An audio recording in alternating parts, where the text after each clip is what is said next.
Dans cette nouvelle vidéo de cette série des exercices langage C, toujours sur la partie du pointeur, nous allons écrire un programme qui range les éléments d'un tableau T de type entier dans l'ordre inverse. Le programme utilisera bien sûr deux pointeurs P1 et P2 et une variable temporaire TMP pour l'échange des éléments. Alors, comme objectif, donc ça, on suppose que l'utilisateur a choisi ces éléments pour le tableau T. Alors, ça c'est le résultat, c'est-à-dire on inverse les éléments du tableau T. Alors, avant de passer à la solution, je vous donne la méthode qu'on va suivre. D'abord, on doit remplir le tableau T et bien sûr, tout ça à l'aide du pointeur. Alors, dans un premier temps, on va déclarer un tableau avec 10 éléments. Vous pouvez choisir plus. Et après, on va déclarer deux pointeurs, le pointeur P1 et le pointeur P2, qu'on va les utiliser par la suite. Alors, par la suite, bien sûr, l'utilisateur choisir la taille. Bien sûr, la taille doit être inférieure dans ce cas-là à 10. Mais si vous choisissez 100, bien 200, bien 1000, donc vous pouvez choisir une taille supérieure. Dans ce cas-là, on suppose que l'utilisateur a choisi 6. Après l'étape suivante, on va utiliser le pointeur P1 pour remplir le tableau T de la manière suivante. On va affecter à P1 l'adresse de la première case du tableau à l'aide de cette instruction. Donc je vous rappelle que ça, c'est l'équivalent de T, ou bien l'adresse du T0. Et maintenant, le pointeur est positionné au niveau de cette case-là. Et nous pouvons exécuter les instructions jusqu'à donc la taille choisie par l'utilisateur moins 1. Donc 6 moins 1, c'est-à-dire 5, puisqu'on commence de 0. Et maintenant, nous exécutons les instructions de cette boucle-là avec les deux instructions suivantes.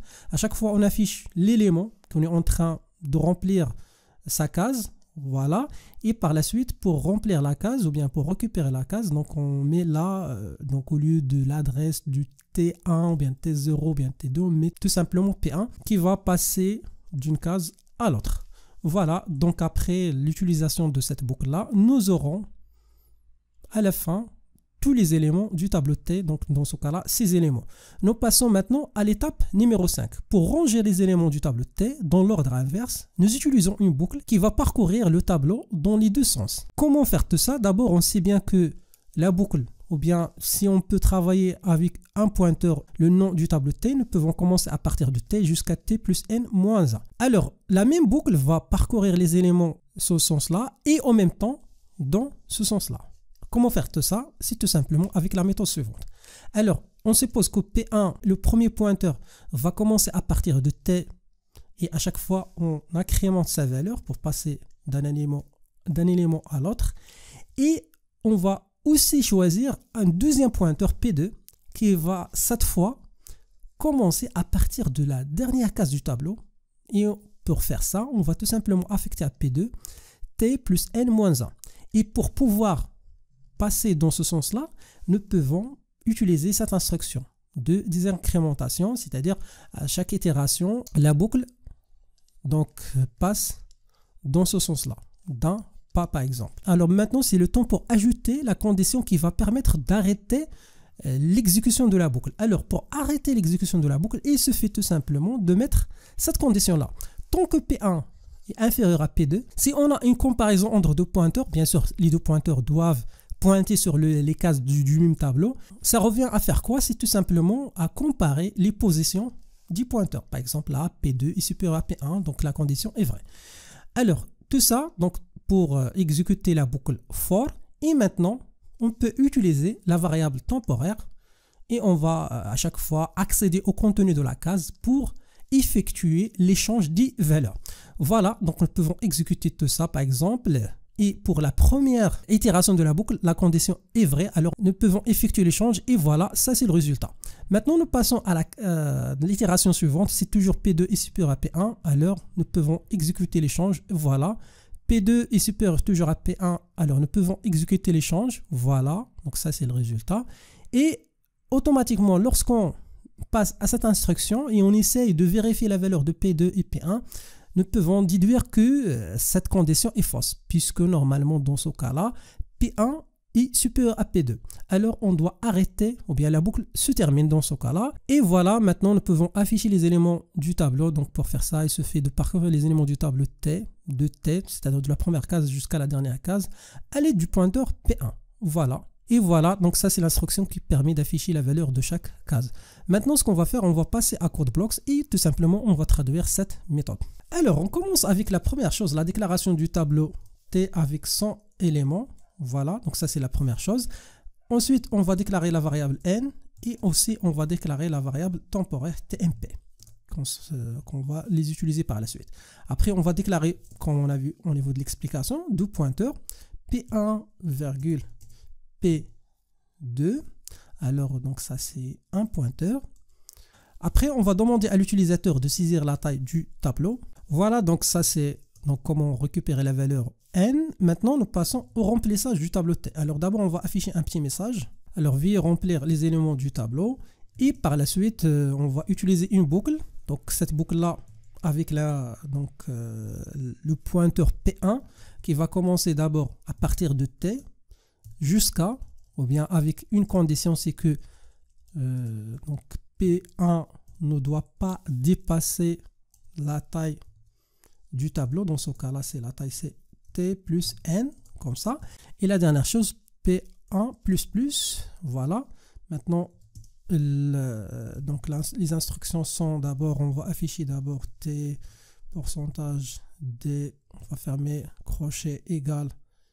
Et après, on va là afficher P1 moins T, comme ça. Pour afficher par exemple T1, T2, donc pour commencer à partir de T1, il faut ajouter 1. Voilà. Après, scan F. Et par la suite, on va récupérer la valeur pourcentage D de l'adresse de P1. Voilà. Donc ça, c'est la récupération des données. Donc on va à chaque fois récupérer la valeur à l'aide du P1 et la stocker dans une case du tableau. Maintenant, nous passons à l'étape qui permet d'inverser les éléments du tableau. Alors, on va traduire directement le pointeur qu'on a vu au niveau de l'explication, c'est-à-dire que P1 doit commencer à partir de T, virgule, alors pour initialiser deux éléments en même temps, et après P2 commencera à partir, dans ce cas-là, de T plus N moins 1. Voilà. C'est comme ça. La condition, c'est que P1 doit être inférieur à P2. Et la dernière chose, c'est l'incrémentation du pointeur. P1, c'est plus. Et virgule, P2, c'est moins. C'est comme on a vu au niveau de l'explication. Maintenant, on va utiliser la variable temporaire tmp pour stocker temporairement P1. Voilà. Et par la suite, au niveau de P1, ou bien le contenu de P1, ou bien la case sur laquelle il pointe P1, on va mettre P, ou bien le contenu de P2, c'est-à-dire la case sur laquelle il pointe P2, et finalement on va affecter à P2 quoi? La variable temporaire. Voilà. Maintenant, la dernière chose, on va tout simplement afficher quoi dans ce cas-là? Les éléments du tableau dans l'ordre inverse. Voilà, donc les éléments du tableau dans l'ordre inverse sont. Et maintenant, il suffit d'utiliser cette boucle-là, par exemple, pour afficher ces éléments, donc directement. Voilà, donc là, vous pouvez donc afficher pourcentage T. Donc vous pouvez revenir à la ligne, comme ça. Et là, on peut afficher directement P1. Voilà, donc on va exécuter maintenant. Alors, on va choisir une taille, par exemple, de 7. Alors, on va saisir les éléments, par exemple 5. Alors là, on a un petit problème avec l'indice. Alors on va voir quel est le problème. Voilà, donc le problème c'est qu'on doit enlever l'adresse. Donc normalement directement P1, c'est déjà P1, c'est l'adresse. Et je pense que c'est la même chose là. Alors là, il nous manque l'étoile si on veut afficher les éléments du tableau. Alors on va choisir par exemple 5 éléments, juste 5 éléments. Voilà. Voilà, donc on a un petit problème avec l'affichage. On va voir ici quel est le problème. Voilà, le problème c'est que moins. Donc P2 moins. Voilà, on va exécuter à nouveau. Voilà, donc on va choisir les éléments suivants dans cet ordre. Voilà, donc on commence avec les 3 zéros, après 2, après 6, 2 et 5. Et voilà, donc ça c'est la solution de cet exercice. Si vous avez d'autres propositions, merci de les partager dans la section des commentaires.